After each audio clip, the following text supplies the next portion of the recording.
adventurers, and welcome to Skill Tree, where we learn how to do just about everything. Now, some of you who watch often may notice that I, for once, during this hellscape that we call winter in New England, don't just look like Skeletor. Just all pale and drawn out like the ghost who haunts this workshop. That is because for the first time in like 2 years, I went on an actual vacation. It was great. But well gone, I needed 2 things to be done. 1, for somebody to watch my precious, precious little angel here, Cerberus. And 2, some way to get an episode done for you all. Luckily, my partner and editor extraordinaire, Madi, was able to get both those things done for us. Now, because I am a terrible partner and I thought it would be fun for us here, I left her 0 materials just to have her scavenge whatever she could find here to make a project with, all whilst being stuck inside due to an absolute blizzard. Yet somehow, through all of that, she was able to make these badass tassets just out of like the scraps of fabric and some of the outfits we had laying around. So let's check out how she went about making them as we level up this skill.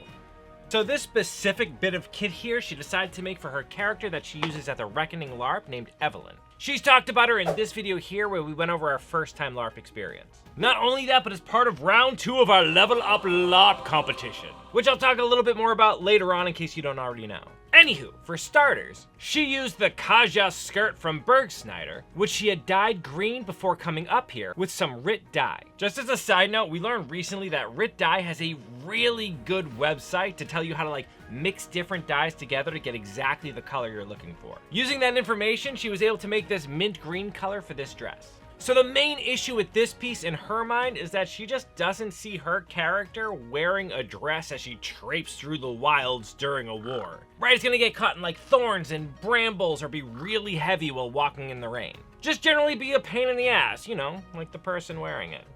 She's editing this right now. It's fun to play with her.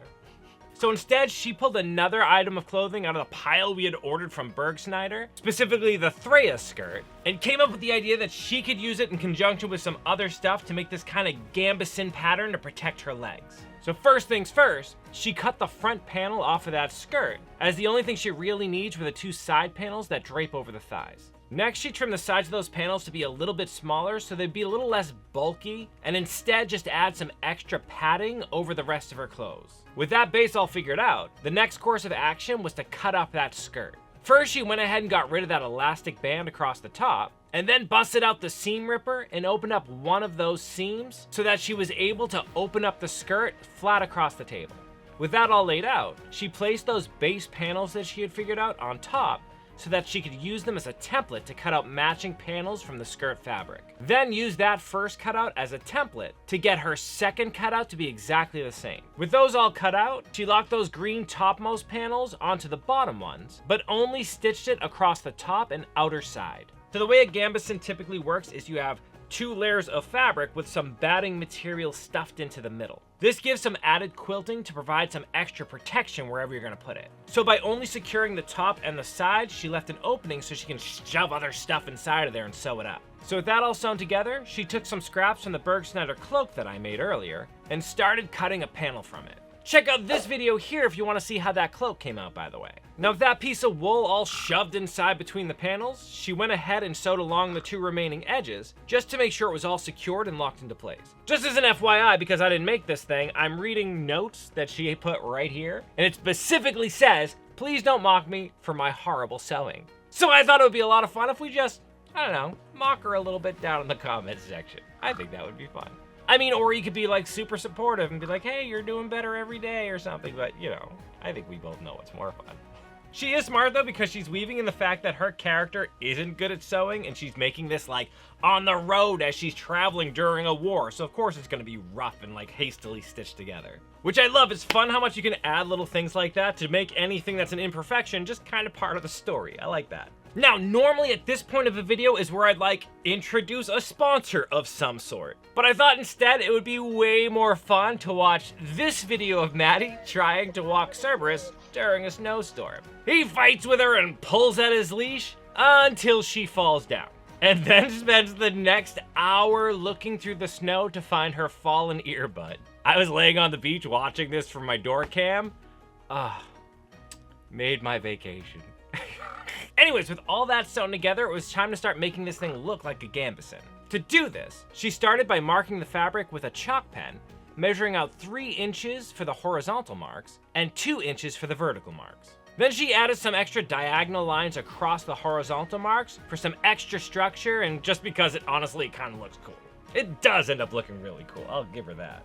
Then it was easy enough to just follow those lines with the sewing machine, locking all 3 layers together. From here, this looks really cool, but just way too clean. One of the most fun parts of the outfits made in the LARPing community is the weathering, making this thing look used and old and just kind of it's been through epic adventures. So to do some of this aging, she actually came up with a really cool concoction made of brown fabric dye and black acrylic paint that she dissolved in water. Then she used a spray bottle and just kind of went to town on the fabric, focusing specifically on the stitch lines, as that's where dirt and water would gather the most over time. Once she was happy with the weathering, she decided the bottom and inner seams should be folded back and sewn down to keep them from fraying rather than leaving them raw-edged.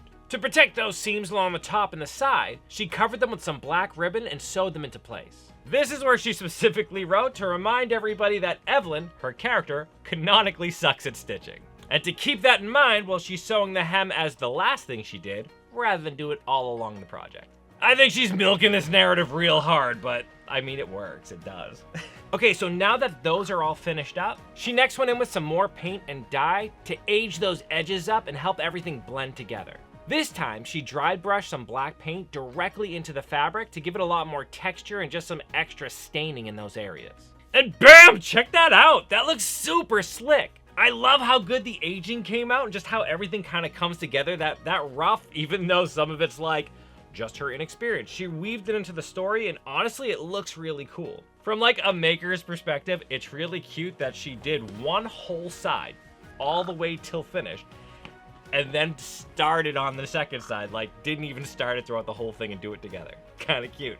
From here, she went and just repeated everything on the opposite side. Sewing all the 3 layers of fabric together, sewing all the stitch lines on top, giving it that base layer of aging, again finishing the seam after the fact because she didn't learn her lesson the first time, and finally dry brushing on all that black paint. Seriously though, this came out looking super slick. As a final touch to make sure everything kind of baked on, she dried everything on a high heat just to help set all those stains in. She also mentioned those that she might want to use a dye preserver like Rit cells or whatever just to make sure everything stays intact as well as possible. But I am super impressed how good this came out. A super useful addition for any forest traveler that'll keep all the briars and brambles from snagging on her clothes, as well as protect her from the errant claw or brush of a dagger. Totally something I could see her character making on the road and then using, like it's super useful, right? And it just looks in-world and like badass, really cool. And I'm especially impressed she was able to cobble it together with like no plan, no help from anything here, and just, you can't see it because it's off camera. My workshop is rocked, like a bomb went off. Terrible. But this leaves me with a fun challenge for you. Look around at what you have in the house. Don't buy anything extra. What kind of costume item could you cobble together out of just what you already have? If you have any good ideas, leave them down in the comment section, or even better yet, if you make something, take some pictures and join our Discord and leave it there. Link to our Discord in the description below, by the way. Also, as I mentioned, level 2 of our Level Up LARP competition is coming to a close, which simply means that level 3 is about to start. So it's not too late to join us for your chance to win a trip with us to Germany to the largest LARP in the world, Conquest. Also, it comes with like a 30% discount over at Bergsnyder, so I mean, that's pretty awesome. Check out this video here for more details, or the link in the description below. Well, I hope you enjoyed this project. If you did, want to give us some of that like it love, and don't forget to subscribe so you don't release new content. And remember, any mistake with your outfit isn't a mistake. It's just part of the story. Just weave it on in. So keep crafting, and as always, keep leveling up, you. You made it to the end screen. YouTube loves when you do that. It's a great way to support this channel. Another great way to support this channel is by joining these people's noble ranks. These are our supporters over on Patreon, and honestly, none of this can happen without their support. It's because of them we're able to get the materials to do these things and have the time to actually make this a reality. A special shout out to our newest high tier level Patreon members, Hayden Tomlin, Jim Rogers, and Void Dragon 245. Again, thank you so much for your support. It means the world to us. If you like what we do here and want to support us, consider joining our Patreon, link in the description below. Otherwise, you can click on one of these videos here, and that would be awesome too. While you do, I'm gonna contemplate cleaning this place. Oh, it's such a mess. Some other time.